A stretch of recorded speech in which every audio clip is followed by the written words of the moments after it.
Hey everyone. Hi. Hello. Welcome to another exciting episode of Alison Rosen is your new best friend. I am sitting here in my studio with stand-up podcast host and more, Justin Martindale. Hello. Hi, friend. Nice to meet you. Good to meet you too. Okay, so stand-up, Uh-huh.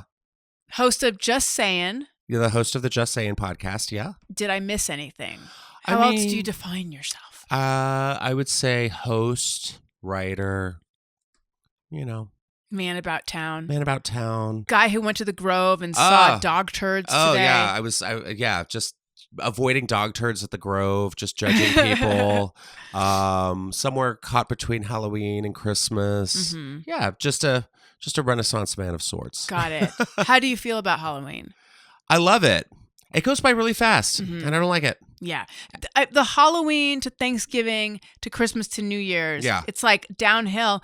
But I remember as a kid, it was an eternity. Oh, Halloween? Yeah, it was the best. But just the passage of time. Oh, really. yeah. In general. Yeah, now everything's just like you blink. I'm like, oh my God, Thanksgiving's next week. Yeah. Like that's not this coming week, but the next week. Right. Still. Right.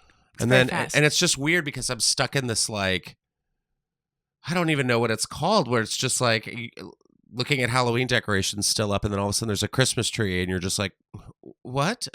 It's just a holiday singularity. And it's like 80 degrees outside, and I'm in shorts, and I'm like, wait, what?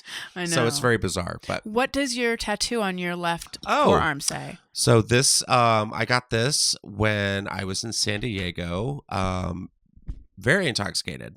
And it's Sugarfoot, which is the name of my mother's horse when she was a little girl that she had to sell to Elvis Presley. What? Yeah, my granddad worked for Elvis. So oh my God, that's so cool. Yeah, so he was the manager of the Circle G Ranch in Memphis, and that was like this horse stables and stuff. Right. And so Elvis would just come over after, my mom got out of school and like look at the horses and stuff. And Elvis told my granddad told Elvis, he's like, you can have any horse, just don't take my daughter's horse, Sugarfoot. And Priscilla was like, I want that one. Did Priscilla hear your grandfather say that? I don't think so, but like he was like, Priscilla wants the horse, and he was like, oh. So. And then did they make him an offer he couldn't refuse, or they couldn't say no to Elvis? No, you can't say no to Elvis. He'll shoot you. I know, just like a shoot TV. Your TV. Yeah, exactly. Alison, Rosen, Alison's your new best friend. How old was your mom? Oh, I think she was probably. Oh man, I don't know. I want to say like 8 or 9, maybe 10. Like little girl. Was she really, really sad? To this day, she hates Priscilla Presley. She's just like that bitch. Right. Yeah. Well, how did she feel about Elvis? She loved Elvis. Everyone loved Elvis. My grandmother actually went to school with him in Tupelo. So yeah, Elvis was like, family pretty much. Right. I am a little bit disappointed in Priscilla's horse trading, really. Yeah. Hearing this. Mm-hmm. And is your mom still with us? Yeah, she's here. Yeah. She's actually, come on, Mom, come in. Yeah. Welcome. I know. How does your mom feel about the tattoo? Oh, she thought it was great, but that she was like, what did you do? What did you get? And I was like, it says Sugarfoot. She's like, oh. Oh. And I got it like in a blue suede like font, and like the U is like a horseshoe. Oh, let me see. Yeah, I know. And I have my watch over it. Like, it's so dumb. Oh, that's cool. So, yeah. It's fun. So did you grow up hearing about Sugarfoot? Yes. All the time. The legend of Sugarfoot. Yeah, the legend of Sugarfoot. I think that's the name of the episode, right? Right. The legend of Sugarfoot. And that must have made you feel sorry for your mom? Yeah. Or angry at Priscilla? Well, I mean, to do that to a kid, it's like, my God. And it was like the 1950s or late 50s, maybe early 60s, something like that. And it's like, just took a little girl's horse away. Like, I know, that's so awful. Trauma. Yeah. Seriously. Yeah. So I was a guest on, oh my God, I always get the name of this podcast wrong, which I feel like is a really shitty thing to do. It's Chelsea Devante's Celebrity. Is it called Celebrity Book Club? I think it's Celebrity Book. Oh, she just changed the name to Glamorous Trash. So I didn't even Glamorous have to say Trash? Yeah, that's the name of the podcast? Mm-hmm, I didn't have to say the name. Unless that's the name of her book. Should we start this episode over again? Anyway, I believe that's the name of her podcast. But she and the guest read a celebrity memoir, and we read Elvis and Me. by Priscilla Presley. I don't know if you... Not the best title. No. You I mean, know? it's very straightforward. Well, the title, it's like, sounds like your business. You know what I mean? Right, like parentheses, this should have been kept between. Yeah. Elvis and me. Yeah. Okay, sounds personal. Right. Oh, and it is. Oh. She was very young. She's 14. I know. And that's what they did. Yes. It's so wild. Like, my grandparents got married when, I want to say they were 16. Wow. Yeah. Together. But they were both 16. They were both 16. Versus like Elvis was like quite a bit older. or something like that. So I initially read that book when I was, I want to say 13, and I watched the TV movie. And I remember thinking it was so like glamorous, and I aspired to that. And it's only that's part of the reason why I wanted to do this book, reading it as an adult and being like, wait a minute, Yeah. there's something amiss here. But I'm trying to remember if they mentioned did you say Circle G? The Circle G Ranch, yeah. Yeah, I'm trying to remember if that was in the book. It might have been. I mean, it was like a big, huge ranch, right. You know?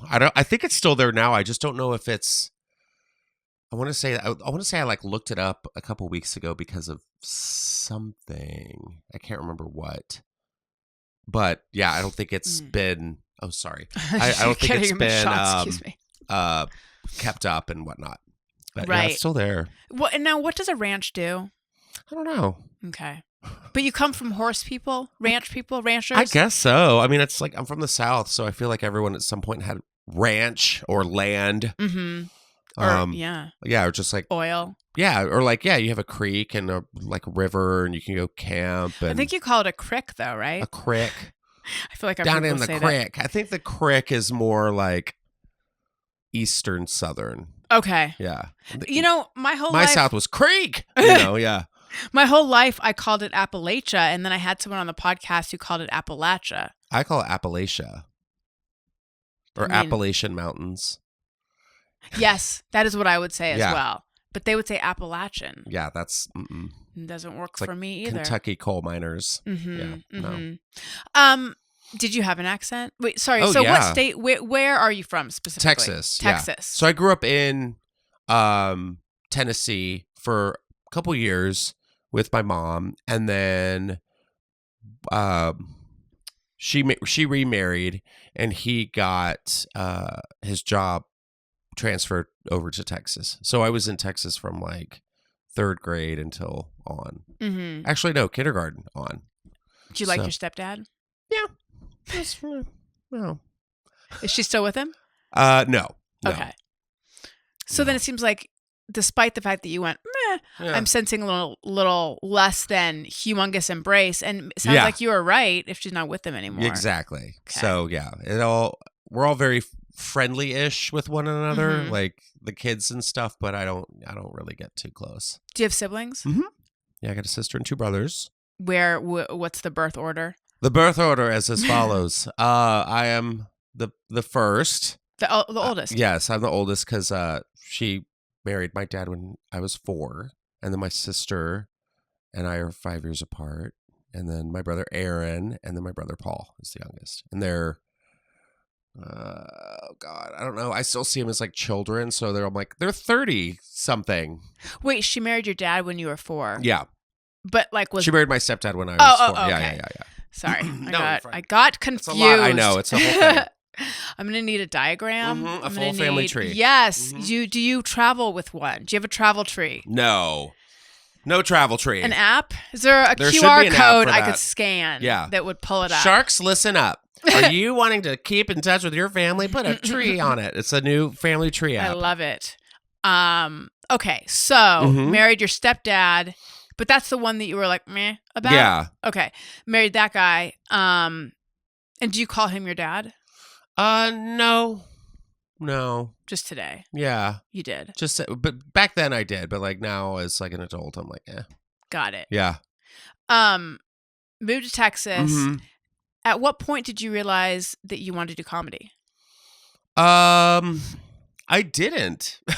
I was just always. You do comedy now, right? Allegedly. Yeah. Allegedly. Right. Yeah. We're going to need some proof. Yeah. Some of the Facebook groups and Reddit ads will like let me know otherwise. But Yeah, I mean, I just always was kind of like the performer, the little showman, the little clown.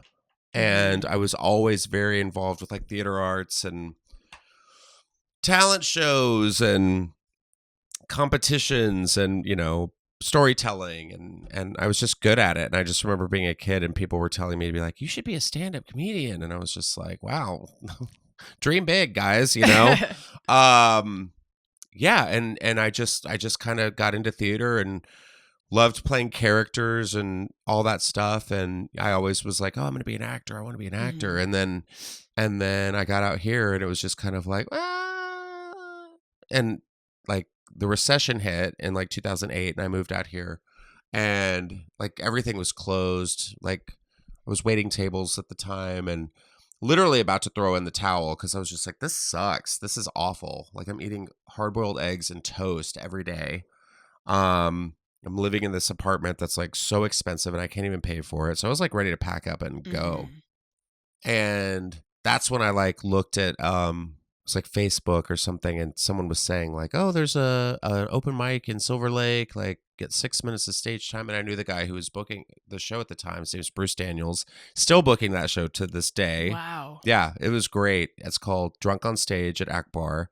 And I called him up and was like, I'm thinking about doing this. Everyone's kind of told me that I should be doing this. And I remember having a show. There was a show on in the background on like Logo, which is like an old I remember gay channel. And there was like stand up there. And I just remember looking at like LGBT comics and I was just kind of like, this is easy. Like I could do this. Like some of them I was like, oh, weren't even that good. You know what I mean? I was like, I could totally kill this. And I got my set together and did it that night. And I had like friends come see me and stuff. And I remember going up on stage and doing it and then getting off stage and going, this makes sense. Like something just clicked. And I was like, okay, this is fun. And then the journey just went whoosh, crazy. Like it was just, so I started stand-up in October of 2008. In June of 2009, I got passed at the Comedy Store. Wow, that's really fast. Yeah, super fast. Was there, because from what I know of the comedy world, people resent it when it happens really fast. Oh, for their yeah. peers. So what happened? Hated. It's funny. I was talking about this last night with some of the comics at the store last night. It came up and they were like, "Oh, well, you're the last person picked by Mitzi Short," and I'm like, "Yeah, but it also like y'all hated me for a really long time. Some of you still do, Yeah, it was a lot, but it was a very magical night. That was the day after Michael Jackson died, and like music was just blasting through the streets on Sunset, cars and restaurants were playing him all over.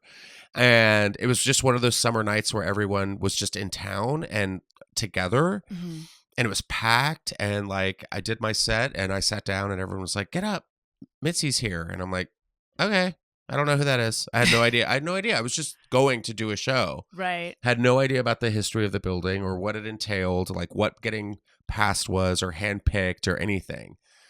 And I never met her because after she saw me, she got in her car and left. She's like, pass him. Good night. And like left. So I never got to thank her until I saw her. The last time I saw her live was the 40th anniversary of the store. And she was in the back in her little booth.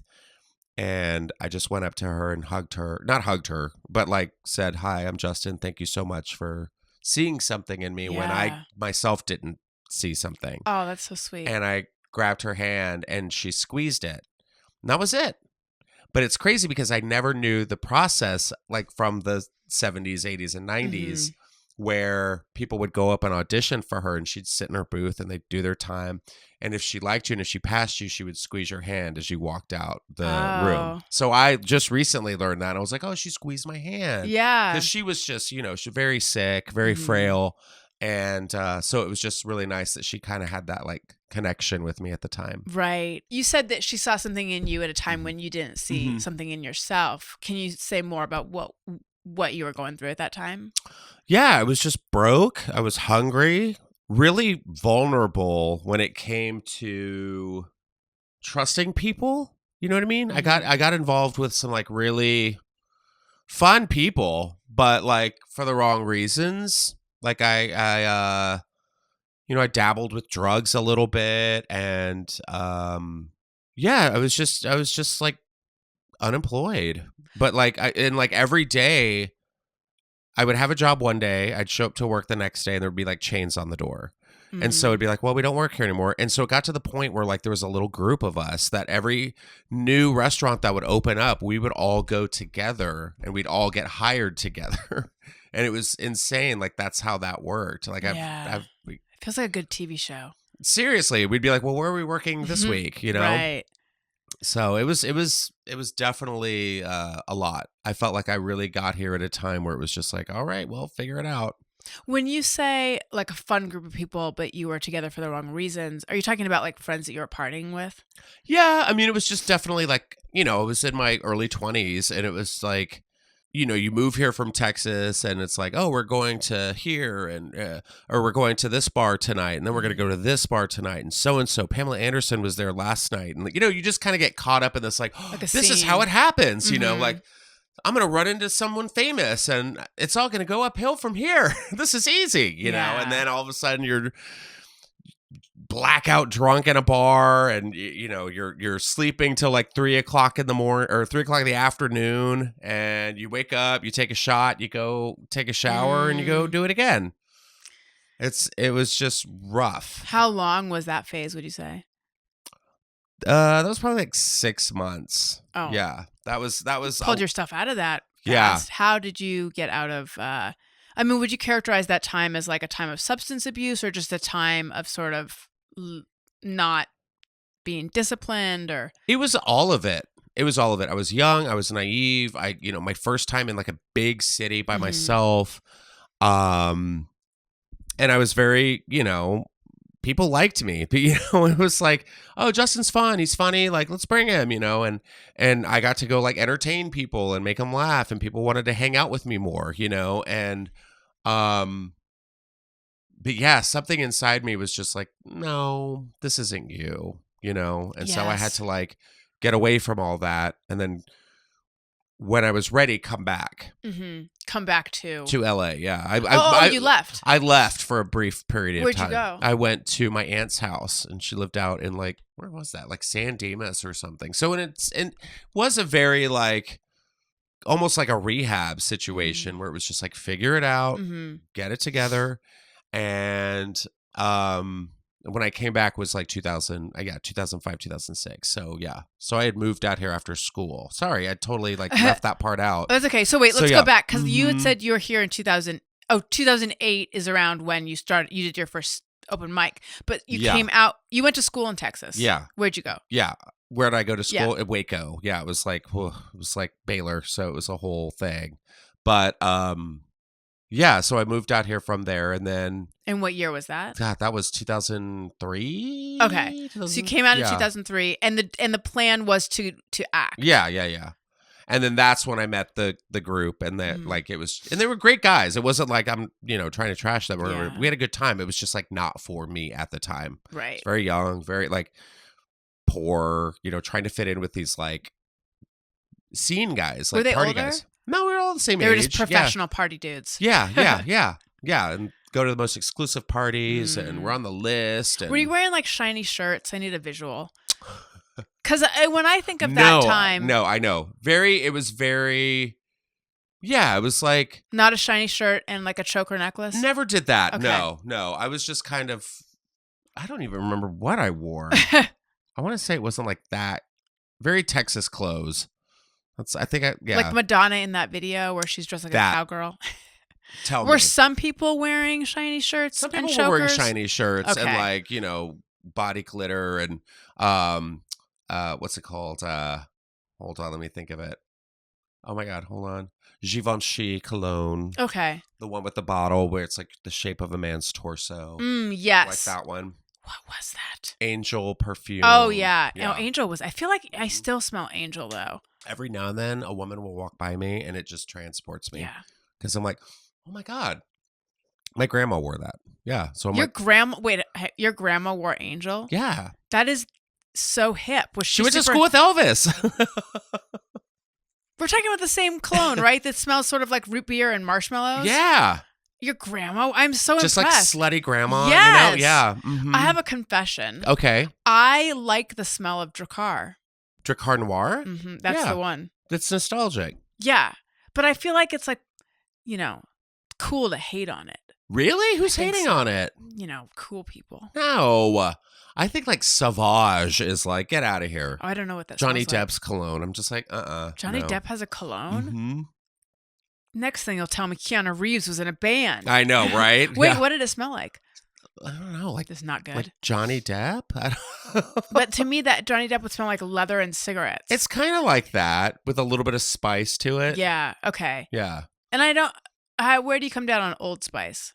I love Old Spice. Really? I do. I don't love it. I wear the deodorant. Oh, my husband wears a deodorant, Which and I do one? like that. I don't know. One that smells good. But like when I think of Old Spice, I think of like the bottle that has like a little dropper, and it just smells kind of like... ugh. No, I like... which one do you wear? Swagger and Captain. Like I love the names of it. I Like you'll have know. one that's like Panther or like You're Wolf right. Claw, and you're like, what is this? Like, Yes. I remember one time he said to buy him deodorant, and he said anyone was fine. And I stood there in the store just like, is he more this or is he more this? Yeah. Is he more this or is he more this? And they're all like the same level of like over the top masculine name. it's the Sorting Hat from Harry Potter, but for deodorant. Yes. Are you a wolf claw or a dragon taint? Right. You know, A it's dragon like one of Totally. those. I I gotta ask him which one he Mhm. is. Okay, so by the way, I had a period in New York, which is kind of similar to your period, Yeah. I think, where I was a late bloomer and I was getting the experimentation, I think, out of my system, Mhm. but I also felt this deep sense of shame because I was just like, I'm not someone who dabbles in drugs this way. Yeah. But I was. And I just was like nervous all the time, and I felt guilty. And it just, even though there's, on the face of it, there's nothing really wrong with it, but it's just not who I thought I was supposed to be. Mhm. I knew it was something more than that. I was like, I'm not going out Yeah. like that, Right. And that's what I feel bad now. It's like I look at people. I look at people like that, where I see people who you see it happen to them. Yeah. You see life happen to them, and I've actually seen that with one of the girls that I used to work with. Like she became homeless. Oh, work with at restaurants? Yeah, and I would see her like walking the streets and Like street walking or just walking the streets? no, 'Cause that's just where like she lived? homeless. Okay. Yeah, unhoused. Yeah. Mm.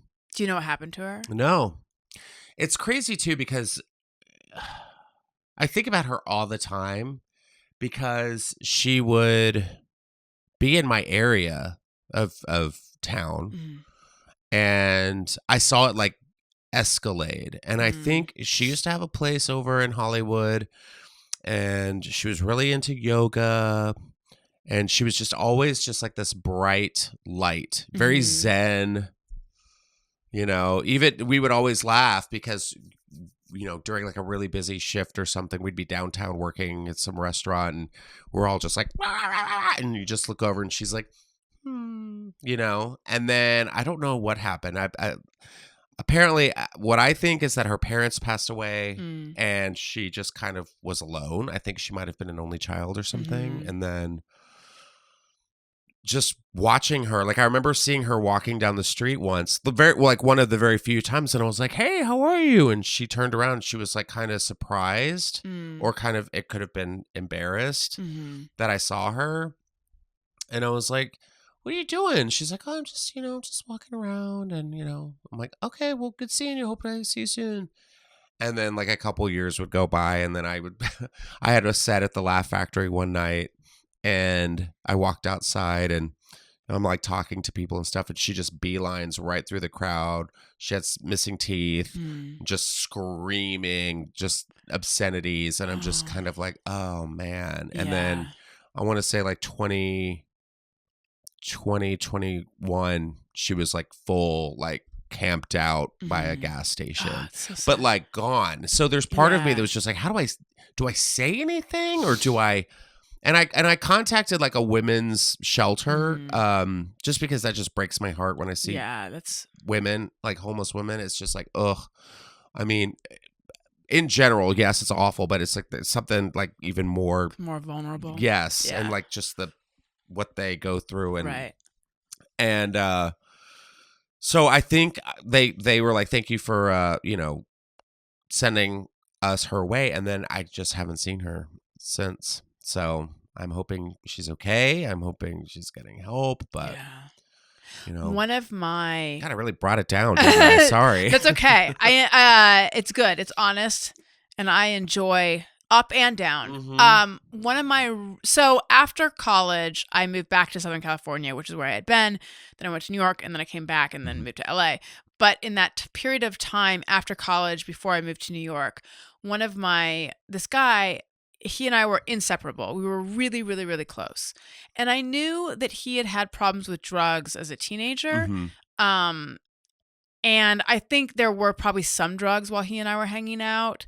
This is when I was still like a dare to keep kids off drugs kind of person. Yeah. I was very like innocent, but he was like functioning. He had a, successful job, and everything was fine with him, I'd say.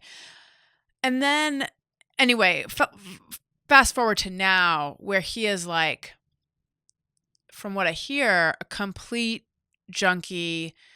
I think kind of like paranoid, schizophrenic. Yeah, that's exactly what that was. And there was a period, and all the people, like the people that he surrounds himself with now, I think are other junkies. Do we even say junkie anymore, or is that like not a good term?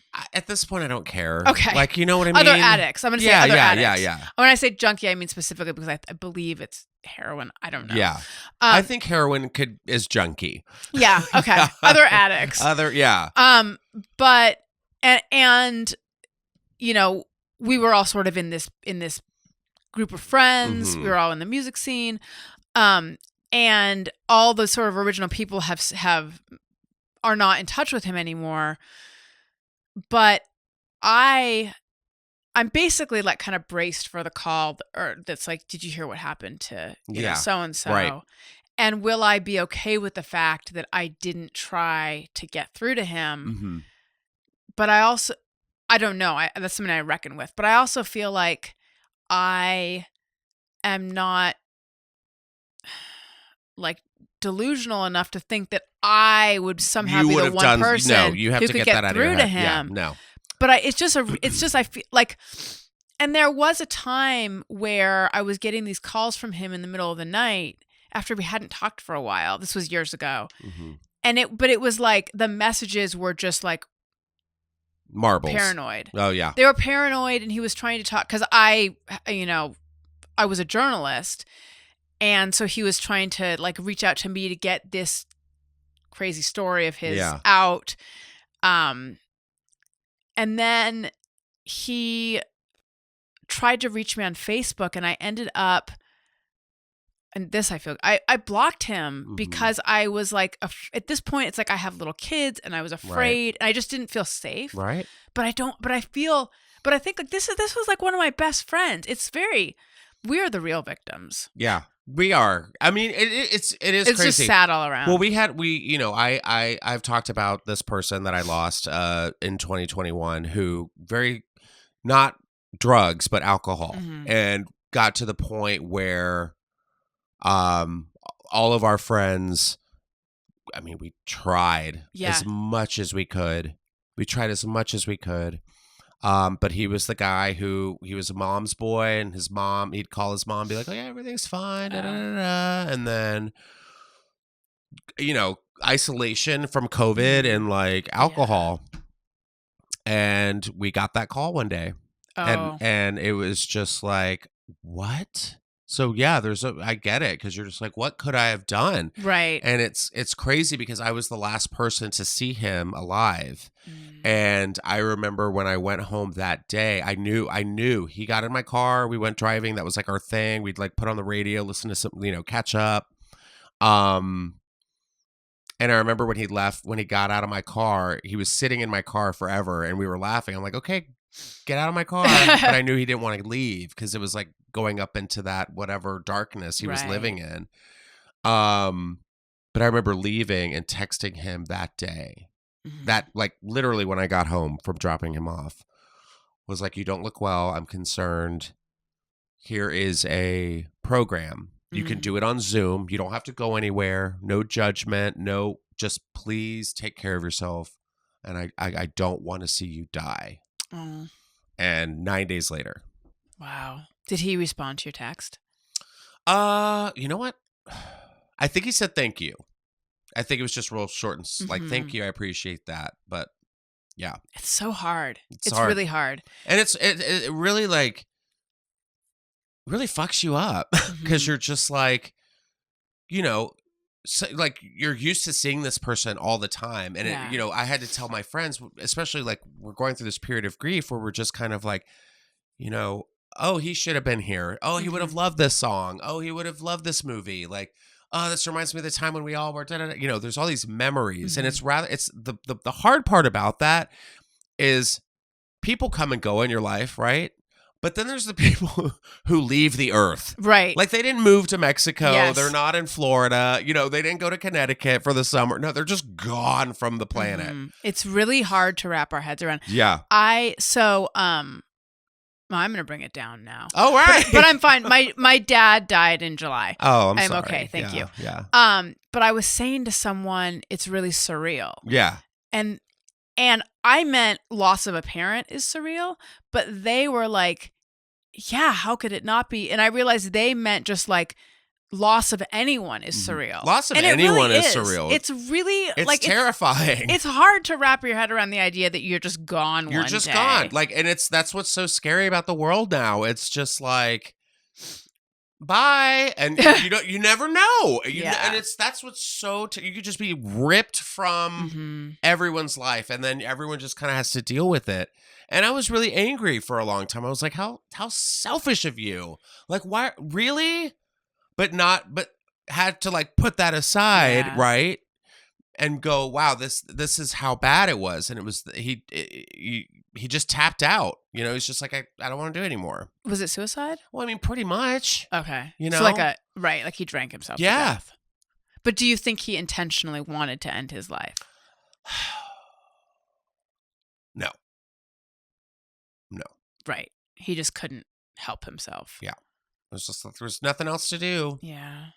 It's being angry at someone who's no longer alive is a really weird feeling. So weird. I have found it to be like a really like, what the fuck do I do with this? Yeah. I don't know where to put it. Yeah. You know? Where do I put this anger? Yeah. And like, you know.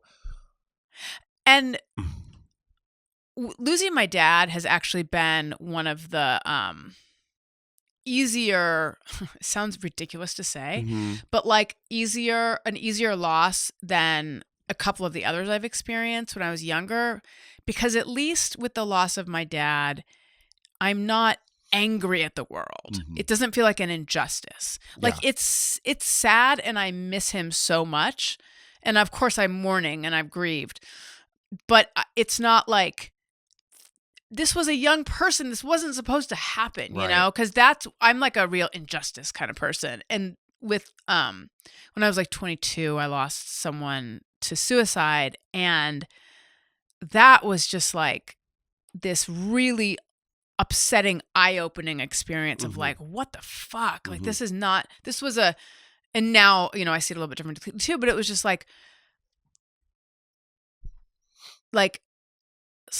there was a huge breakdown here. Like this was this person slipped through the cracks is how I felt. Yeah. And I feel, and that was just a really hard time, like 2021, 2022, because there was just people left and right just dropping. We had like so many comics who passed away, like just other people in my life, you know, friends, coworkers were just like, what is going on? Yeah. So, I mean, it's just really, really sad. I agree with you. Okay. So tracing this came out. So when you went to beautiful San Dimas, where the home of raging waters, Yeah. where the 10 and the 210 meet in San Dimas. That used to be their commercial. I don't know if it still is. Did you say to your aunt, like, here's what's going on, I need a break? I don't really remember. I think my stepdad like called because she was out here in the vicinity in the area, and he was like, "Can Justin stay with you to, like figure it out?" I guess. Yeah. And she was very, very sweet. Opened her heart, opened her home, and yeah, I was there for like, God, I don't even remember. And it was so crazy that I lived that far away. I lived, over an hour away, and I would drive into LA. Oh, wow. For work? For like, yeah, I would like auditions and whatever. And yeah, it just kind of like cleaned me up and everything. And then I got a gig at the Lake Tahoe Shakespeare Festival that summer. Oh, so cool. that was kind of like, What were you doing there? Plays, theater. But who were you playing? Outdoor theater. Oh, that's so cool. Yeah, I was in, God, what did we do that year? We did Much Ado About Nothing. We did Hamlet. Oh no, we did Macbeth. We did Macbeth, and we did Comedy of Errors, and we did As You Like It. How cool. Yeah, and it was gorgeous. It was like you're with an ensemble of people. You're spending the summer together. You're learning. You're putting together a piece of art. And then we went to Lake Tahoe, and it was like outside on the water with the full moon. It was gorgeous. I would do it again in a heartbeat. It was so much fun. Yeah. Were you playing leads? Yeah. Well, I mean, were you Macbeth? No, but I Banquo. was. No, who was I in Macbeth? Oh, I was Malcolm. Okay. So I was like the love interest or like the supporting character. But yeah, when that was over, I had a friend of mine named Kate, and she was like, who actually lives out here now, and she's a mom of 2, and it's crazy, and I miss her, and I need to see her. But she was the one who was like, you want to move to LA after this is all done? I was like, no, I did it. I've done it already. I'm okay. She's like, come on, it'll be fun this time. And I was like, all right. And if I had not done that, what would you be doing, do you think? Oh, teaching pottery. I don't know, somewhere in Arizona. I have no idea. I think about that, and I'm like, I honestly have no idea. Probably a teacher or. Do you do pottery? Or no, okay. I would just pick it up because I have nothing to do. Yeah, exactly. Inevitably, it would lead to pottery. Yeah, right. Yeah, it's comedy and stand up in LA, then it goes straight to pottery. In Arizona. Can we talk about the scourge? It's not really a scourge, but it's a epidemic of people who have pottery wheels in their own home. Is that a thing? I know more than you'd think. Really? Number of people who, yeah. And I did pottery in 8th grade. We had an art program, and they had like wheels and stuff, and I really enjoyed it. And like, should I get a wheel? That's a you decision. This is like Elvis and me, pottery I don't wheel want your husband being like, Justin told her to get a pottery wheel. And she's like, sorry, he said. I know. It's you can't just get a pottery wheel. Because then you also need to have clay. You need to have a kiln. It's a whole thing. Yeah. Sort of like you can't just get a horse. Yeah, you have to have land. Right. A fence. A barn. A tack. Trough. A trough. Yeah. A bale. A saddle. Blinders. A crop. Shoes. Tools for shoes. So I guess nails and a hammer or something. And yeah, I always was like, how is that not hurting them to be like nailing this into their hoof? But then people explain, what's like fingernails? I'm like, stick a nail in my fingernail and that's going to hurt, but I get it. It's thick and it's keratin and all that. What made you decide to start your award-winning podcast, Just Saiyan? Oh, well, I mean, I just loved it. I love talking about like pop culture, and I like talking about like stories in the news, and I like talking about like nostalgic things. And COVID was really what did it. Like I had a podcast with a friend of mine at the time, and we did we got together in her living room and had a blast doing it. And what was that one? It was called Glitter and Garbage. She's still doing it now on her own. But you know, I was ready to like go bigger and be like, hey, I want to get in a studio and I want to start like, you know, I want to get off the couch and like, let's really like make this something big. And it was just kind of like creative differences. And she wanted to stay small. And I was like, well, I got to go. Bye. And yeah, that was it. Like, and we were like really good friends for a really long time. And we haven't spoken in like 2 years. Oh, because of that podcast, ruining friendships. And that dovetails into the next topic that we're a little bit later. Yeah. But okay. But like, no. And so luckily I the Comedy Store was like, yeah, we're starting a podcast network. Do you want to come in? And it was just great. And I played around with it and figured out the kinks and, you know, tightened it up. And then it just kind of blew up. And I've done like everybody's podcast. And I have my friends who I perform with every night. I'm like, hey, do you want to do my podcast? They're like, yes, cool. Yes, please. And I'm like, all right, come on in. That's awesome. We just have a good time. And so that's what it should be. So how long have you been doing it now? The podcast? Yeah. This one? Just Saying. Just Saying I've been doing, let's see, 2 years?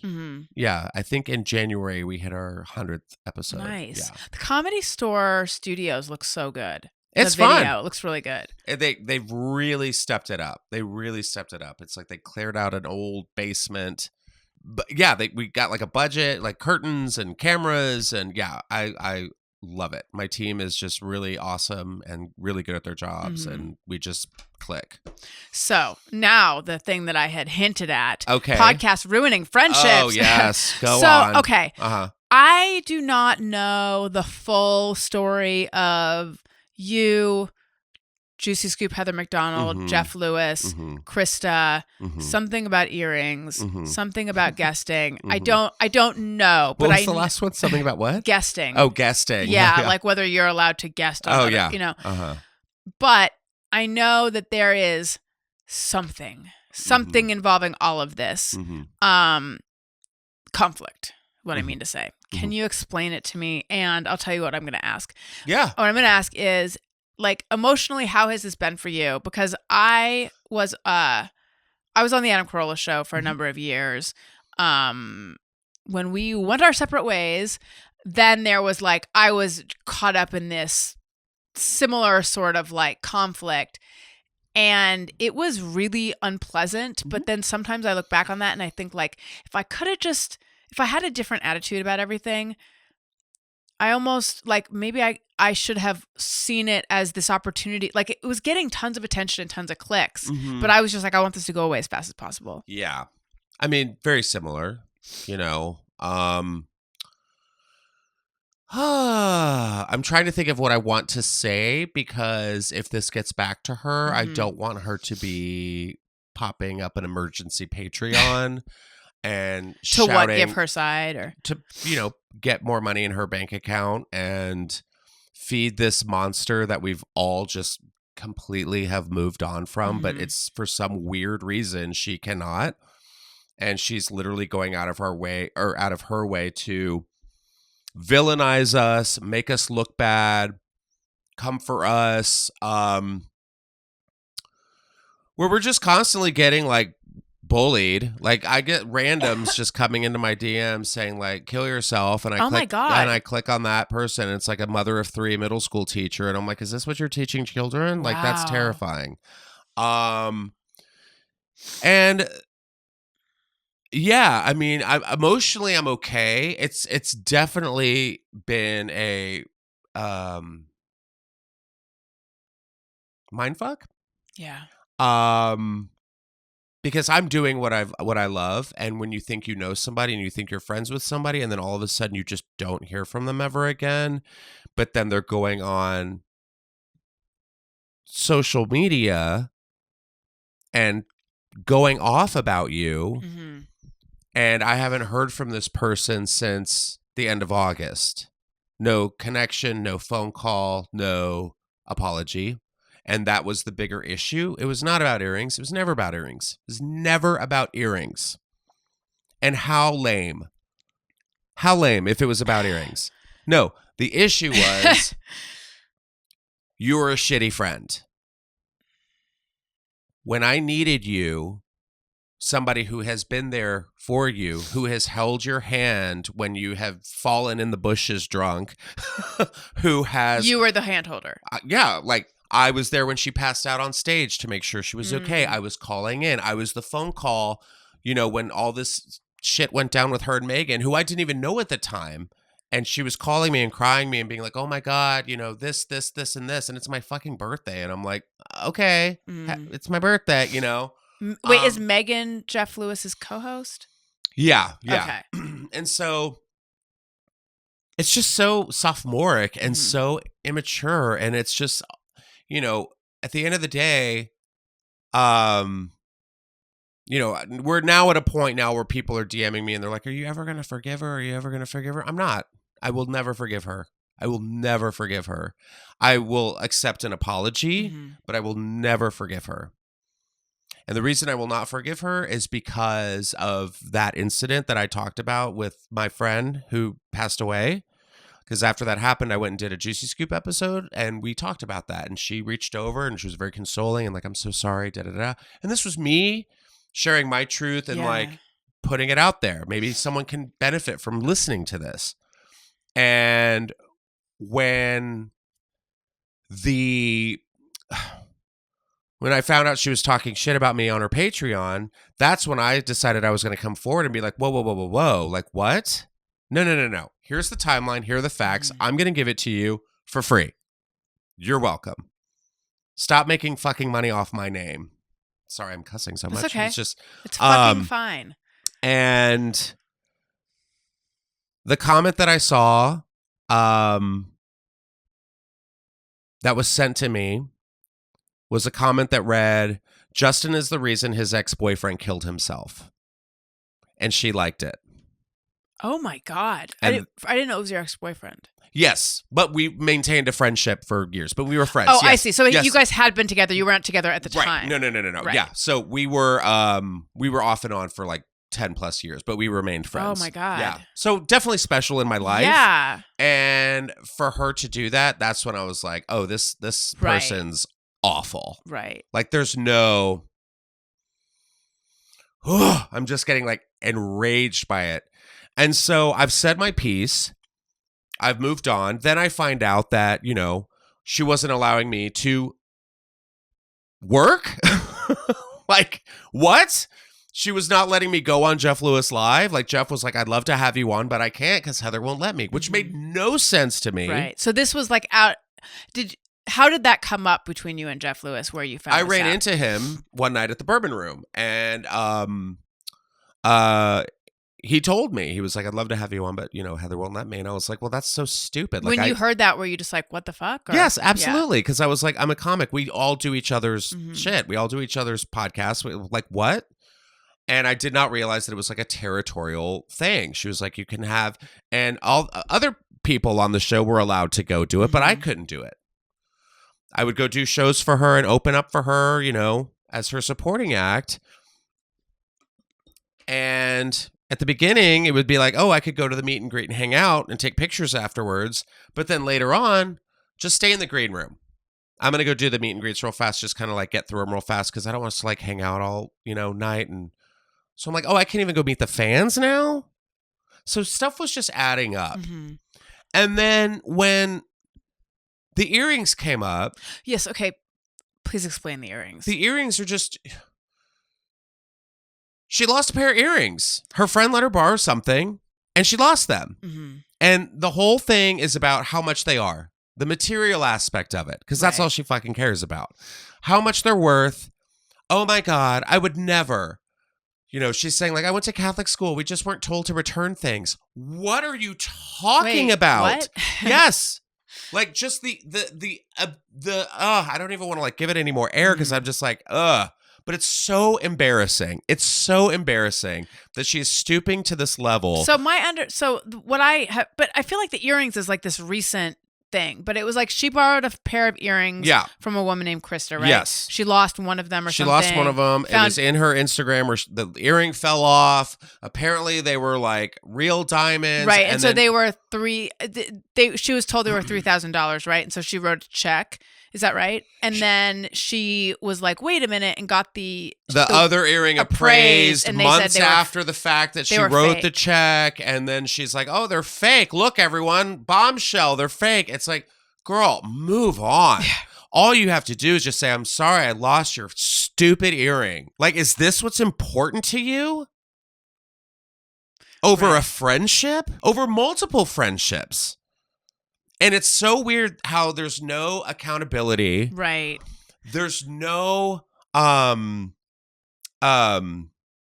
the word I'm looking for? I guess it's accountability. Just saying I messed up. I'm so sorry. I'm sorry I wasn't there for my friend. I asked her, "Hey, can you tell your people to like back up off me? I'm getting like death threats and hate and all this stuff." Oh, just, turn your account to private. You're a comedian, you know not to read comments. Did you ever confront her about liking that comment? Like, does she know that you saw it? Absolutely, she knows. What happened? Oh, that one specific? I don't know. But that's the thing. Because that was the first thing, right? The first thing was, God, what was the first? I mean, my God. Or was it There's the been so much. Jeff Lewis thing? No, the first thing was me. I was the one that like blew everything up. Just because I don't like somebody who, I've tried to work to get to a point in my career, and she's like, "You're just jealous of my career," and I'm like, "Okay, all right, no, that's not it, sis." But it was my podcast where I kind of laid everything out, and the last time I heard from her, she texted me 2 hours before my podcast dropped. And she says, "You better not say anything defamatory about me." And this is after she had done the Patreon about you, though, right? Yeah. So because your podcast, so it's okay for her to talk shit about somebody else as long as she's getting paid. Yeah. And did you know what she had said on that episode? No, but I think it was just like, oh yeah, she did. She was saying something like, "Oh, we just weren't clicking as good as we were. He just seemed kind of over it. He seemed like like it wasn't good enough for him anymore." And I'm like, lady, shut up. But what was it? What was it that she was picking up on that made her do the episode? Well, I was doing Radio Andy with John Hill, and John Hill and I grew up in San Antonio together, and we had a caller come in, and she was like, "What's going on with you and Heather?" Because I had not been on. So the Juicy listeners Scoop, yeah. noticed that you hadn't been on in a little while. Yeah, and I also canceled some tour dates with her. Okay, because I was just like, right. I'm not going to go and pretend like everything is okay with us. Mm-hmm. Oh wait, you had asked her to do a show for Trans Lives, right? And was that one of the first things?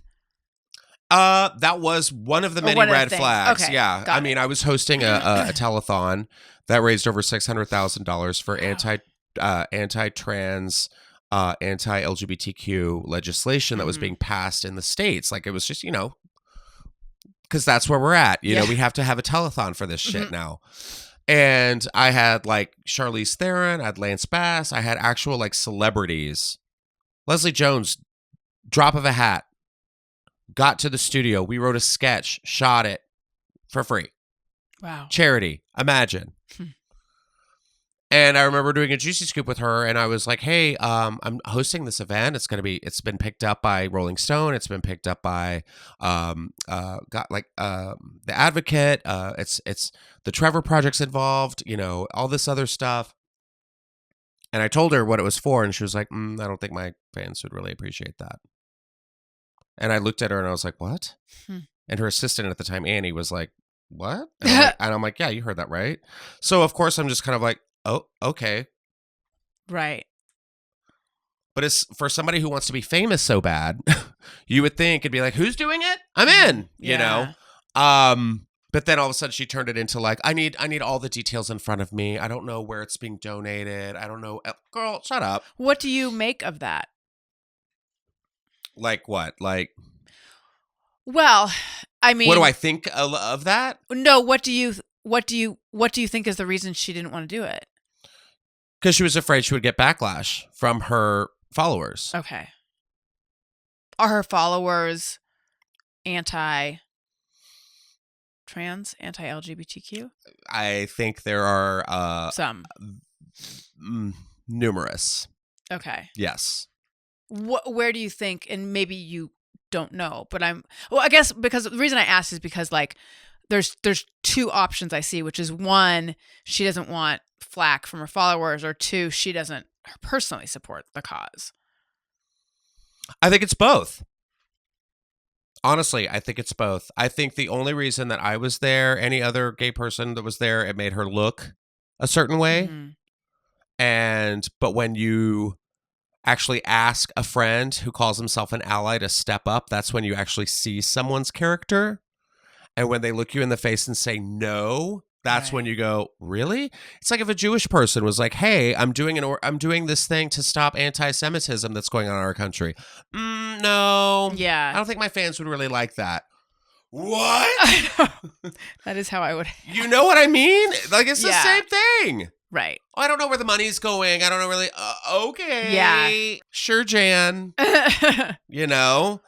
And so at the end of the day, it's over. We've all moved on. I'm now with Jeff Lewis. I'm having a blast. Everyone's like, watch your back. He's going to turn on you too. And I'm just kind of like, if it gets to that point, it gets to that point. So she and Jeff have had a falling out too. Oh, yes. Oh, sorry. And I cut you off before. No. You were saying that you were on with John Hill. Mm-hmm. Someone called in to say what's up. And asked us what was like going on. And I honestly I said the words, I was like, I'm honestly over all the grown woman drama. That's what I said. I didn't say white woman drama. I said grown woman drama. Mm-hmm. And she used that to fuel her base, to be like, did you hear that? He thinks you're all old women. Go after him. So I had all these like middle-aged women being like, you're ageist. No one knows you except when you were on Heather. Like, it's just like, I'm like, shit, yo, I've been doing this for 14 years. I hosted my own show on E. I've been on. Oh, I used to. Wait, you had entertainment interview show, right? Yeah, it was What the Fashion. Yeah, I listened to that. It was so much fun. Yeah. We had a great time. So it's like it's this whole rhetoric of like, no one knew who you were before Heather. I'm like, who is this? Why are y'all worshiping this bronze bull?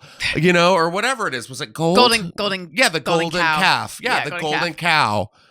And I like Bronze Bull too. Bronze Bull is fun too. Yeah. That could be like a Harry Potter pub or something. Right. And you know, at the end of the day, all you have to do is say, "I'm sorry." That's it. That's what you teach your children. Yeah. This is not a child, and it's the behavior is so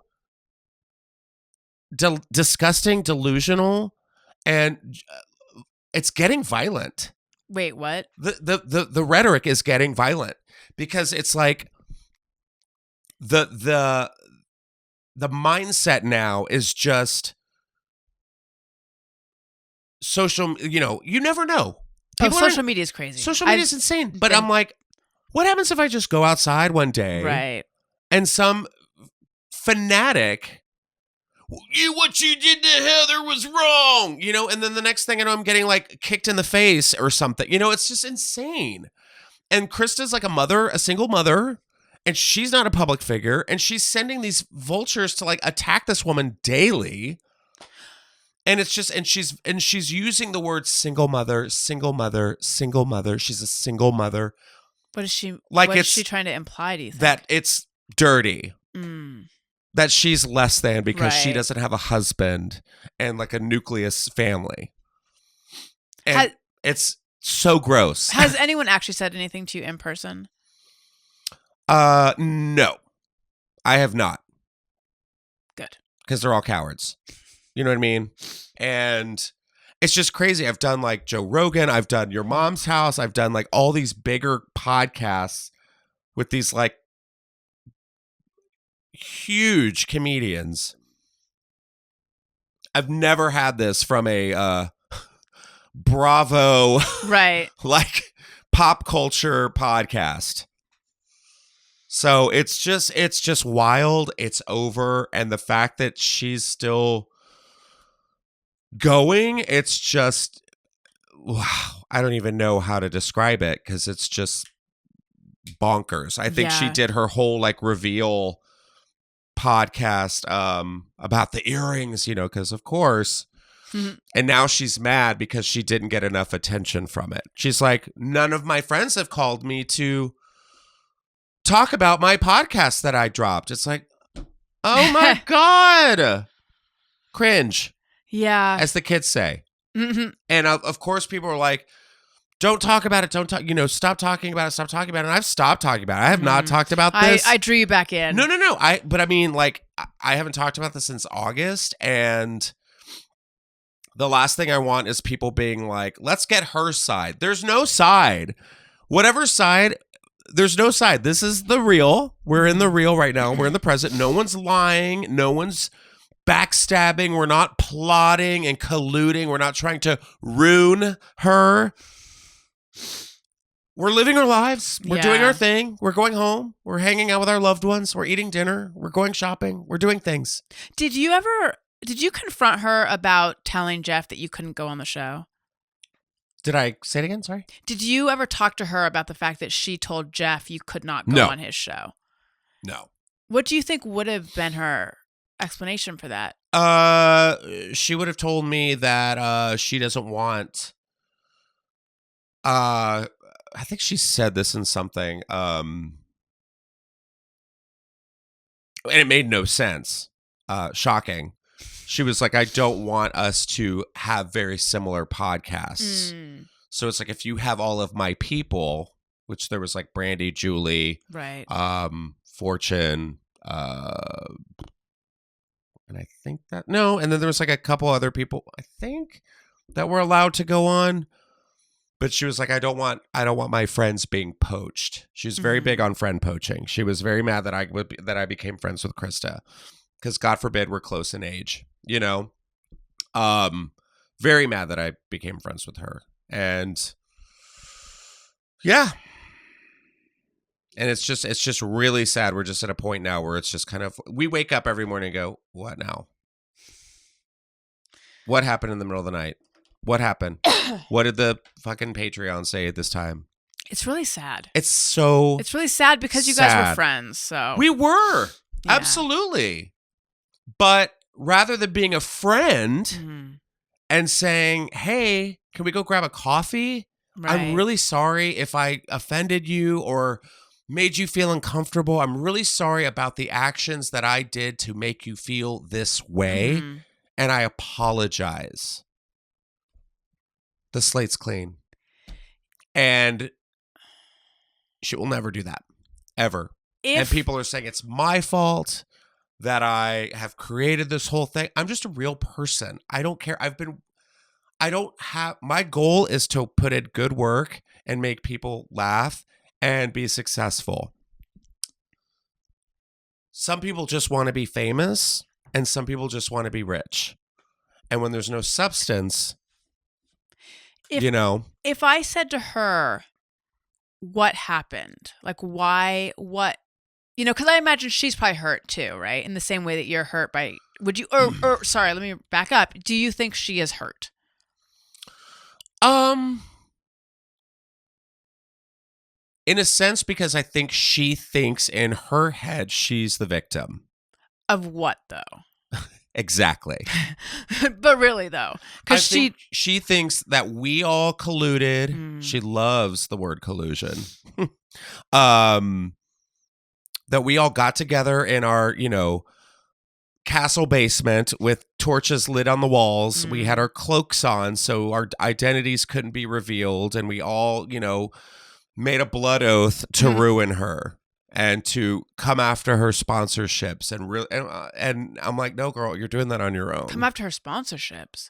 Yeah, she had sponsors drop her because when that suicide comment was liked, she had a sponsor that was like, nope. I mean, because the internet people just copy, put that up on, and it gets around. Like, there's no thought process. It's just like, here it is. Look what they did. Look what they did to me. Look what they did to your God. You know? And it's like, it's baffling. It's baffling. And I feel sad, and a lot of people have said that the energy of it has shifted. The show itself has shifted. You know, she was saying like, this was the best thing for my career because I didn't need her anymore. I can start. I'm like, people followed me before you. Like this ego. Yeah. The ego, the narcissism. She is a classic narcissist. And this behavior that she's showing now is exactly how you deal with a narcissist, and you make them realize they're a narcissist is you starve them from attention, and that's when the unhinging begins. Right. And that's what we are seeing now. It's interesting because she hasn't mentioned she That's hasn't okay. mentioned my name at all. She's mentioned Krista's name, she's mentioned Jeff's name, and she does not say my name at all. And I am the one person that this is all about. Mm-hmm. What does that say, right? Yeah.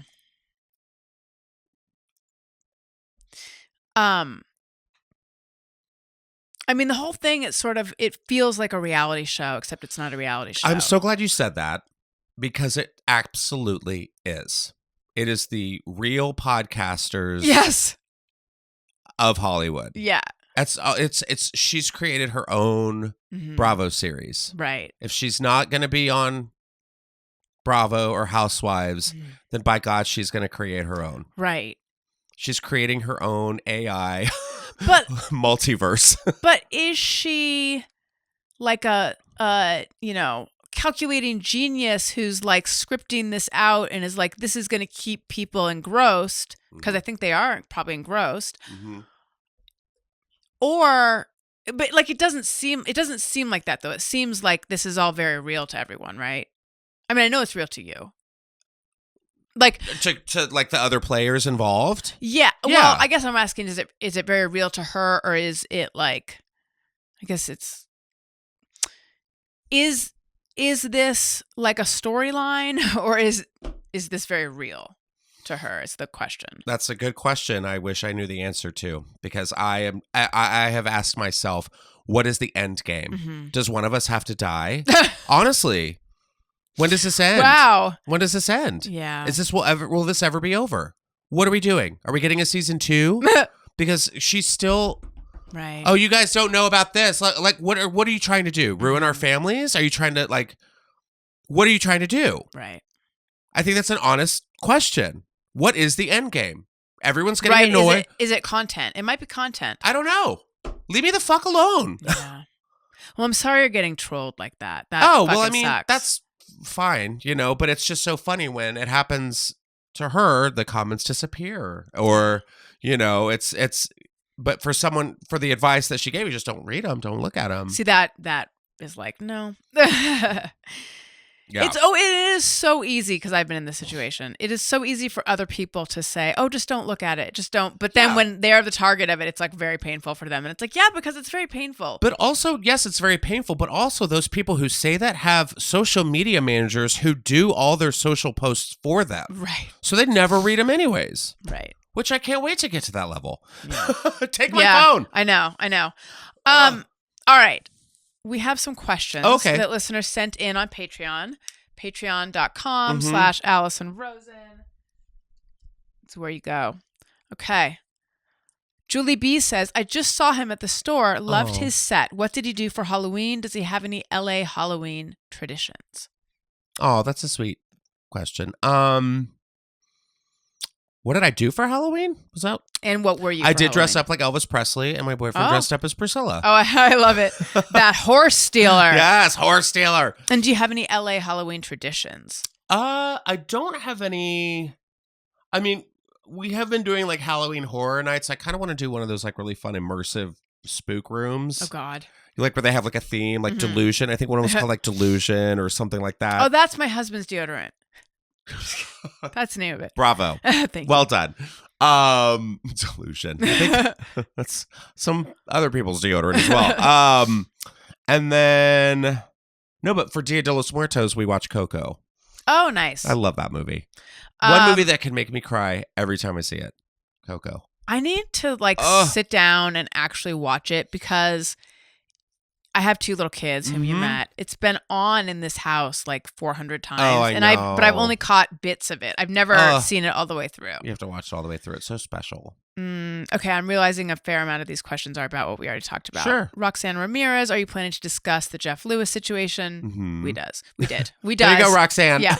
Lori, what does he think about the earrings being fake? I love his podcast. I loved him on Heather's podcast. I hope one day they can be together again. No, it's not happening. And then Lori said, my Catholic guilt for asking that question. Okay, new question. I'm borrowing this one from Fitzdog Radio. Have you ever not finished a set? What is that, Greg Fitzsimmons? Yeah. Fitzdog? Oh, I love him. I saw, Yeah. oh my God, can I just tell a really quick funny story? Please. He and I co-host a podcast called Childish. I love him. I had him on my podcast. I love him so much. Talk about a fun relationship that we've like actually gotten to know each other. Mm-hmm. He last night at the Comedy Store was finishing his set and he brought up another comic, and the other comic was on a show called The Real Husbands of Hollywood. Yes, I've heard of this. Yes, but Greg's like, all right, everyone, listen up. He's like, this next comic on the stage is a good friend of mine. Listen, he is the creator of The Real Housewives of Beverly Hills. And I'm watching him. Oh my God. And he's, in all seriousness, he thought he's nailed earned it. Yeah. Oh my God. And then the comic comes out and That's he gets off the hilarious. stage and I see him in the hallway and I go, I saw what happened. And he's like, no. And he gave me a high five and I was like, oh my God, that was the funniest moment. Because everyone's expecting like Andy Cohen to walk out and be like, I'm trying stand up. That's so funny. But yes, have I ever not finished a set? Like just walked off the stage? I guess. I don't know. I don't know how Greg uses this question. No, I've never. I mean, or just decided like, I'm cutting this one short, I guess. I don't know. I think I've done that, I'm sure, but I've never just been like, all right, bye. No, but I feel like I think I've cut one short a couple times when I first started. And what would be the reason for doing that? Not knowing how long you've been going. I think I did it because like somebody wasn't there. This is when I had to learn what the light meant. Because like somebody wasn't there, and in my head I'm like, I've been up here for like 20 minutes. Right. And I'm only supposed to do 15, right? And then I see the light pop up, or I'm like, okay, I'm done, bye, because it hasn't lit. And they're like, no, we were just running you long because someone's not here yet. And I'm like, oh shit, But no, I don't think I've ever been, unless it's just been a really dull room, and I'm like, okay, this was fun. Bye. I'm like, okay. Right. Peace out. Okay. Now my newish segment that I'm experimenting with. Okay. Product picks from podcast guests, or Podcast Pals product picks, or a name that I haven't even come up with yet that's better than any of those. But I lately have been escaping real life in the world of watching like TikToks about skincare and Botox and aesthetic treatments, and I'm just shopping and all this stuff because it's like this non-dramatic world. So I would like to know what are some of your favorite products. I will tell you right now what some of my favorite products are. One of them is Pretty Boy Moisturizer. Oh, I haven't even heard of it. You haven't? Mm-mm. Oh my gosh. prettyboy.com, I believe. And it is a skincare that I saw on Instagram. And the socials for it were so interesting. And it's a 6-in-1 face moisturizer that helps with dark circles, lines, dermatitis, or red spots on your face. And it's these two guys in Santa Monica. They started their own business, and I swear by it. Your skin looks really good. I noticed it when you walked in. I swear by it. So is this the moisturizer? It's just a moisturizer. And I know guys are just very like, oh, I'm not going to put moisturizer. I don't need a skincare routine. You don't need one, because this is honestly like, get out of the shower, dry your face, 3 pumps, fingertips, put it all over, and your skin just soaks it up. And it's just the best. And I have seborrheic dermatitis where, I would get like hot spots on my face. And you have crystal clear skin. I mean, honestly, like you put it on, like I'll put it on like on my face before I go to bed, and I wake up and it's like already gone.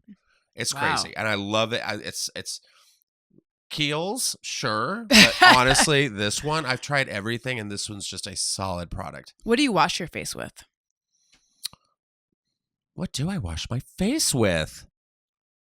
Do you have like a face wash? No. Do you just use a soap in the shower? I have a soap guy.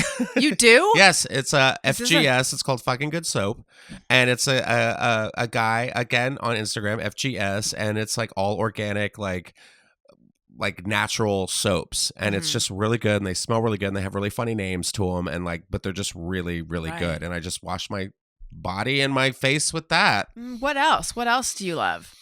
I love Cozy Earth. Oh my God. Do you know what Cozy Earth is? I know that name. You've probably seen ads for it and stuff. On Instagram? Yeah, and like Facebook and stuff. And so like it's a clothing line, but they also have like a towel line, socks, sheets, the sheets. They have duvets. They have a new cuddle blanket, which is insane. What is the cuddle blanket? Oh, it's just like a perfectly weighted blanket, but it feels like mink. It's so soft. I need this blanket. So do you have the blanket? I do have the what blanket. What color do you have it in? It's like a chestnut. Okay. It's really, really nice. But they have like men's clothes too. They have joggers, crew necks, polos, shorts. No, these aren't them. Hoodies, jackets, pajamas, everything. Oprah's favorite things, like 6 years in a row. I really? swear by them. Yes. Maybe that's how I've heard of it. It's so good. Okay. And I've just been working with them because I love them so much. I gave them as gifts to my family last year. My sister-in-law had a baby in March, so I got the baby. They had a baby blanket, like a Cozy Earth baby blanket. I got them like some new sheets for their anniversary, and it's just so comfortable. It's bamboo, temperature adjusting. I mean, what else is it? It's like it's just like the softest like feel. Okay, and I'm sold. It sold. keeps you warm. It keeps you cool. The Sounds sheets great. are amazing. And I have a promo code. Oh, what is it? It's Justin Martindale 40. Justin Martindale 40. And you get 40% off your final price, which is a great deal, especially with the holidays coming up. Yeah, it's the perfect. If you have a wife, if you have a husband, if you have a boyfriend, girlfriend, anything like. If you have a body. You have a body. Yeah. It's so Justin Martindale snuggly. 40. Yes, Okay. I love them. What I'm trying else? to think what else? I mean, I could like take you through your day. Like what? What you use at different points, you know? Like, what about in the kitchen? Do you cook? I do. Anything you love in the kitchen? Oh, the Cuisinart air fryer. Oh. Do you know what that is? Yeah, I think we have. Well, we have a Cuisinart air fryer that's also like it's like a toaster oven air fryer. Is that what yours is? Mine's not a. Wait, it roasts, it air fries, and it toasts, right? I don't know if it toasts. Maybe it does toast. I mean, it looks like a toaster oven, though, right? It's got the little door. It has a little drawer that you pull it out. You pull it in. A drawer. It has a drawer. Yeah. This is different than ours, then. Okay. But it's probably like I think there's like a family version of it. Maybe, yeah. But I am addicted to it. I had no idea what an air fryer was until like last year, and now it's just like I swear by it. Like dinners, so I good. am very late to the air frying Me trend too. as well. I'm like, my husband air fries everything, makes a lot of stuff. Like if the kids are gonna have nuggets, he'll put it in the air fryer, and I'm sure they come out better. That's a good husband. In the microwave. How dare you? I know. I'm a terrible. I'm a calling neglectful Child Protective mother. Services right now. Right. Hold on. Yeah. Yeah. You put your chicken nuggets in the microwave? Well, it's the kids' nuggets. So it doesn't matter. I mean, what, you know. They'll eat whatever I put in front of them. Yeah, texture's not important to them. Yes, there's a number of things that I'll just put in the microwave because it works. But I guess it's like they're not as crispy. Yeah. Okay, so air fryings. Yes. The times that I've air fried, I've just like burnt things. It happens fast. It's so weird. Once you get the hang of it. I think that's the thing. I don't have my air fry skills. It's so easy. I never adjust the time or the temperature. Mm-hmm. It's like if it's frozen, I do it for like 16 minutes. That's like the chicken. Like right. Chicken tenderloins. Sure. If it's already like fried or something, 6 minutes. Okay, I'm writing down I know. KitchenAid. No, Cuisinart. Yes. Cuisinart air fryer. Yes. Did you ever have an Instant Pot? No. Oh my Okay. God, you just made me remember another favorite thing that I just got. Tell me. It's called. Oh my God. Hold on. Can I look it Yeah, up? sure. The Navage. Is this a thing for your nose? Yes. Okay, I am such tell a me. sucker What does it do? Because I have been so congested and I've been thinking like I need to get, a neti pot or a Navage or something, but I haven't. Well, I guess targeted ads just get me because I was seeing this and I was like, I've never been able to do a neti pot ever. It's just weird. It's like, do you just like end up dousing your face? I've never used drowning in my my own sink. Right. I've never been able to do it. You just like put it there and it just comes. Yourself. No, never been able to do it. And so then I saw like people being like, "Oh my god!" And you just like put this thing in your nose. It comes with little saline packets that you pop the top. You put the saline packet, and then it like opens it when it closes, and all the saline comes out. My boyfriend has like terrible congestion and sinuses, and we were just waking up, just like, and I'm like, maybe it's the change of season. Maybe we're sick. I don't know what's happening. But it is so fascinating. It's so weird and so interesting because when he would do it, it wasn't going in. Like it goes up one nostril and it goes all the way to the back of your sinuses. Oh my God. And it drains out so one of the other things takes it and the water's on top and then it goes to the bottom, but it goes through your whole nasal passage. So you feel it like going around the back of your head? You don't feel like going around, but like there are times where you'll get like a little drip of saline solution. Right. Or like, to me, it feels like you're going underwater, like in a swimming pool. But like you have to be breathing through your mouth. Yeah, you're breathing and you can talk and kind of, like, it's just kind of like this, Does it hurt at all? No, but it is an interesting feeling at first because you're like, wow, because it sucks onto your nose because it's water, right? Yeah. So you don't want to like dripping out of your nose. And then when you pull it out, there's like a little bit of drainage of water. But like afterwards, you're like, wow, okay. Wait, so it like sucks the mucus out of your face? No. It just pushes all of that into the bottom containment. And not like the container's filled with like boogers and stuff like that. But there is like, you'll see like dust and mucus but it's not like disgusting. I don't know, unless you have a really bad cold or something. But right. I love it because I was doing like Afrin. Maybe I need to get one of these. Afrin is like very bad, right? Because I've never used it. It works though. And then you need it. You need it, and then like I would be just like walking around, and all of a sudden my nose would start bleeding. Oh, because it dries out your sinuses. Yeah. So just the smallest little thing, it'd be like and I had nosebleeds a lot when I was a kid. So I mean, it's just weird when an adult walks around Target with a bloody nose. It's suggestive of drugs, but the drug is Afrin. I'm addicted to Afrin. Yeah, I'm trying to think what else that I just love. Any hair thing? Oh, hair. Oh, yeah. Aveda hair texturizing. That's my favorite. If you are anybody with hair, this is the Greg best. Fitzsimmons. We're not talking to you. Not you, Greg. Sorry. Keep that fedora on, buddy. No, it's called the Aveda hair texturizing. It's in like a blackish, brownish bottle. And what I do is, it's the best hair texture volume I've ever used. Is it like a gel? No, it's a spray. Oh, okay. So you get out of the shower, you dry your hair off, leave it a little damp, and then what I do is I get it and just sometimes, I put a lot more in just to give it a little more pop. And then blow dry it. And for me, it's like the style is there when I blow dry it, and then I'll take a little bit of the Aveda hair cream and just kind of fix it, give it some shape, and then I spray it with Aussie. I can't believe I'm giving out my hair secrets. I know. Then I spray it with Aussie Insta Freeze. It's the best hairspray. And it's gone everywhere I go. Aussie Insta Freeze. And this is like a drugstore hairspray, yeah, like right? CVS, but like Aussie, the brand. Right. So it's like in a purple bottle, Aussie Insta Freeze. I'm going to have to try that. Or freeze, something like that. But it's like the maximum hold hairspray. It's the best hairspray. They also have it in a spritz, but I don't like the spritz. Give me the aerosol. Like it gets it done. I feel the same. Gets it done. And, if your windows are closed in your bathroom, you're not hurting the ozone. So my understanding, I didn't even realize this, but I was told that they have fixed the ozone. I think they probably have. Yeah. And I don't think that the chlorofluorocarbons are in the hairspray anymore. I have a spritz versus aerosol situation as well. The makeup setting spray that I Mhm. use is Spritz. And every time I use it, I think to myself, if this were an aerosol, it would go on so much better, because the first spritz is like too much, like in one. And it's like goopy. It's not being evenly applied. Right. But every hairspray I've had that's aerosol, it gets clogged. Mm-hmm.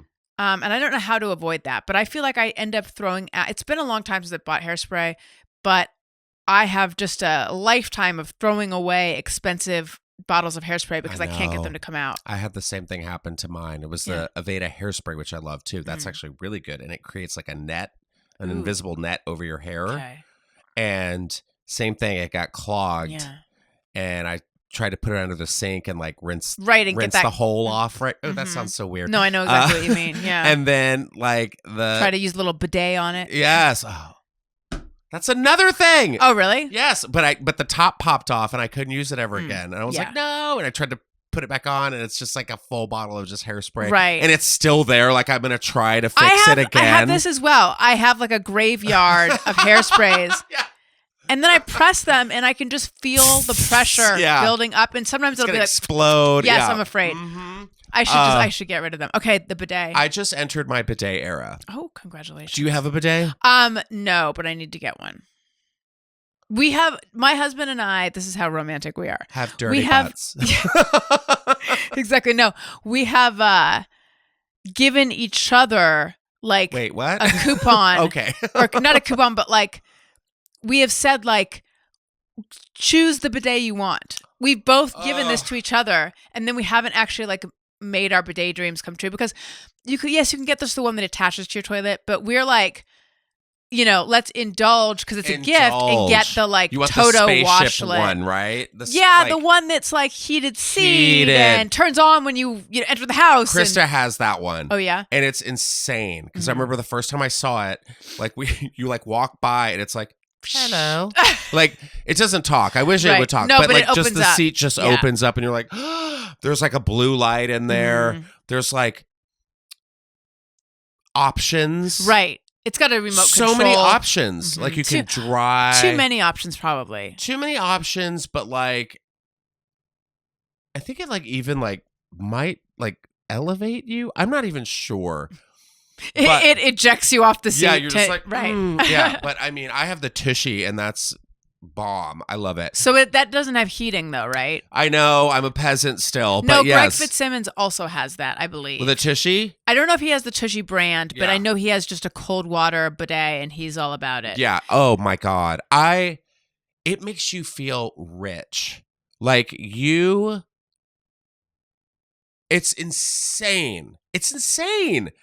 And it just, it's so weird that it's like such a thing because I'm just like, oh my God, it's bonkers how long I've been going without a bidet. And now there's like portable, like not portable, but like, put it in your toilet. And I need to do this. I don't have a tank. I have a tankless toilet. Oh. So my toilet's like one of those old gym toilets. Right. That's it. Yeah. And so I was like, well, I don't think I can have one because it has to connect to your tank. You could totally connect it from your sink to the toilet. It's crazy. And like, it saves you so much money on toilet paper, saves you so much money on like wipes. Yeah, because my husband's all about the wipes. And I'm like, how fast are you going through these? Because we can't afford the wipes. I know. I haven't bought toilet paper in probably 3 or 4 months. And we got it installed. Revolutionized. Wait, so you don't even have any toilet paper in your house? I have toilet paper in the house. You just haven't need to buy it anymore. You don't need to use it. Right. Like it's like a hybrid. There, you massage your, it's like Tushy. Pressure and just go to town and you're just, it's the best. You're just like, And then, because I was doubting, and then I just took like a square toilet paper, just one, which I've never done in my life. Yeah, no, who does that? And I was like, just to check? Mm-hmm.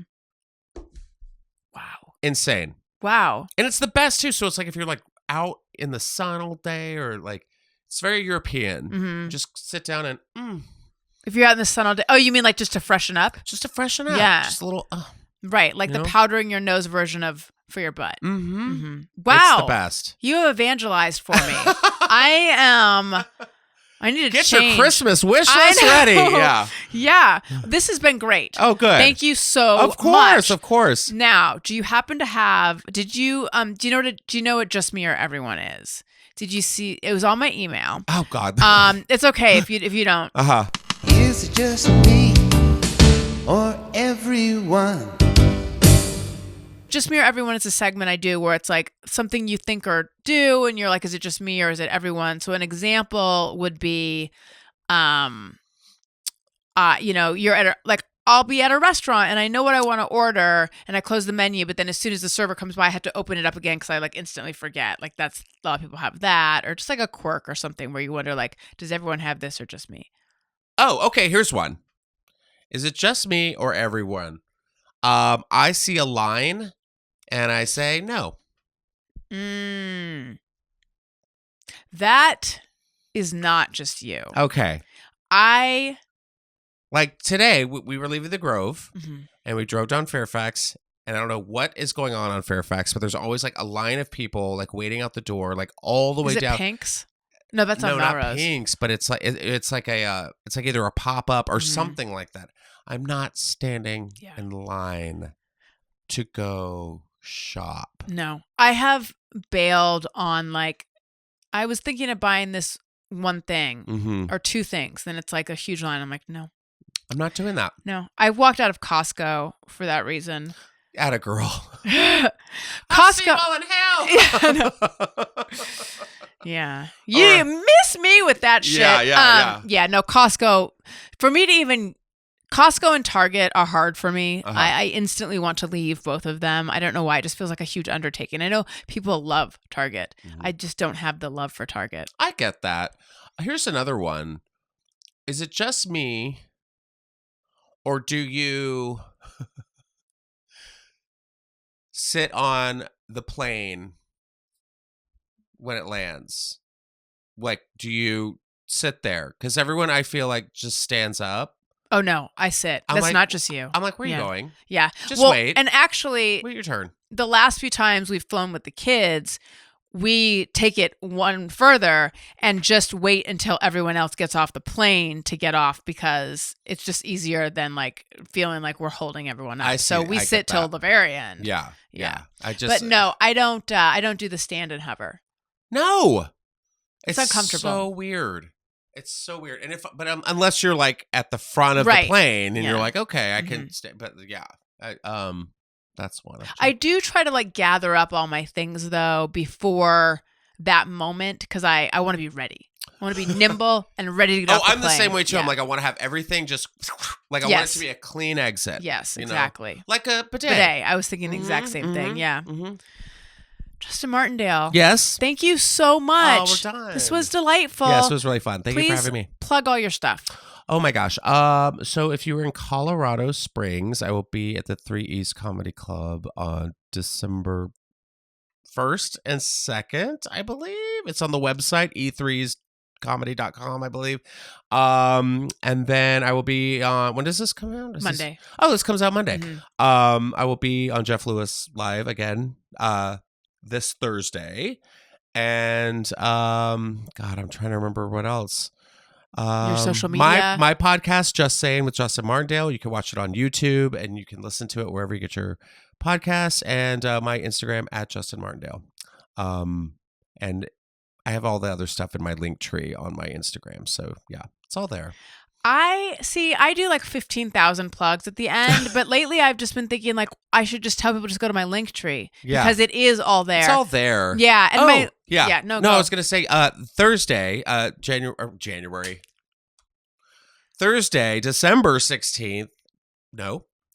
Thursday, November 16th. Yes. I have no idea what month it is. It's like 4:00 and it's dark outside. I know. It's confusing.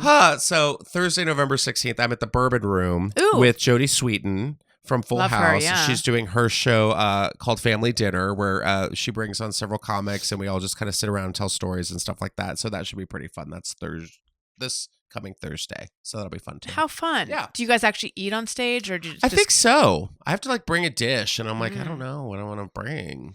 We have been invited to this big Thanksgiving, all preschool level Thanksgiving feast for my son's school. and his grade is supposed to bring mains.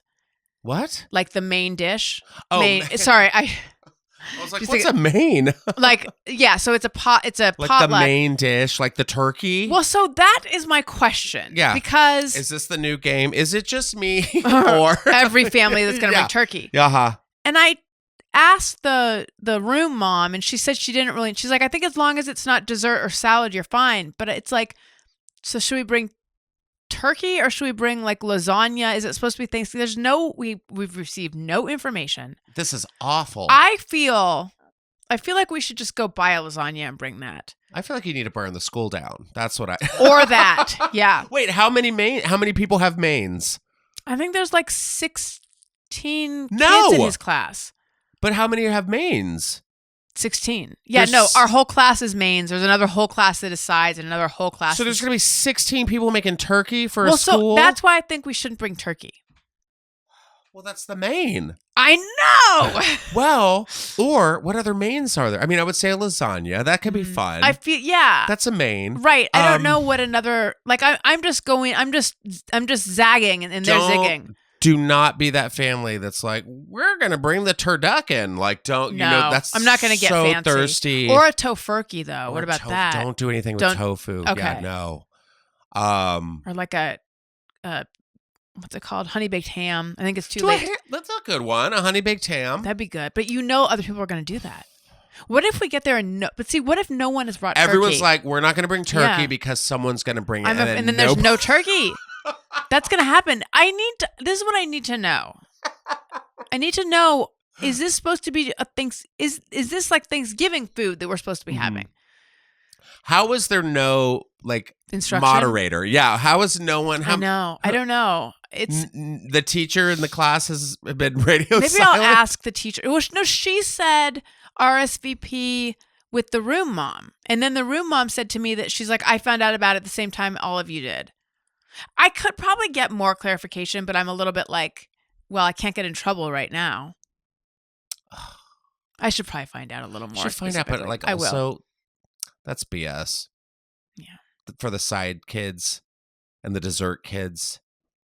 So easy. Oh, okay. Thank you. You know what I mean? I thought you were saying it's BS the way they have to bring a dessert or a side. No. I feel we have been given. Let's put a curse out on the sides, kids. Okay. Yeah. I hope they all come with lumpy mashed potatoes. I was going to say, hope they all bring green bean casserole. Yeah. All the green bean casserole. That's right. Because there's someone out there who's like, well, who's going to bring the cranberry sauce? Who cares? I hate cranberry sauce. Oh, really? Ugh. Ugh. And you like it. I like cranberry sauce and I like green bean casserole. I like green bean casserole. Okay. You just but don't like not all the green bean casserole. Right. But cranberry sauce is just so bizarre to me. Like homemade or like in the can with the gel. In the can with the suction. When it just jiggles on out. Yeah. It looks like that thing from Hotel Transylvania. Yeah, I mean, upon hearing us talk about it, I see where it's gross. I do see that. Now you see it. Yeah, but I like it when it's like a cranberry with cranberries in it, like a chutney or something. Yeah, I see that. I see that. Anyway, my link tree. If you go to my Instagram, Alison Rosen, the link tree is in the bio and you can get to all my stuff. But I do, of course, have to mention a few of them. I already mentioned patreon.com/Alison Rosen. If you go for an annual subscription, you get 2 months free. Patreon. Also, I have a newsletter, AlisonRosen.substack.com. I have a merch store. Go to my web link tree or my website, AlisonRosen.com, and you can find that.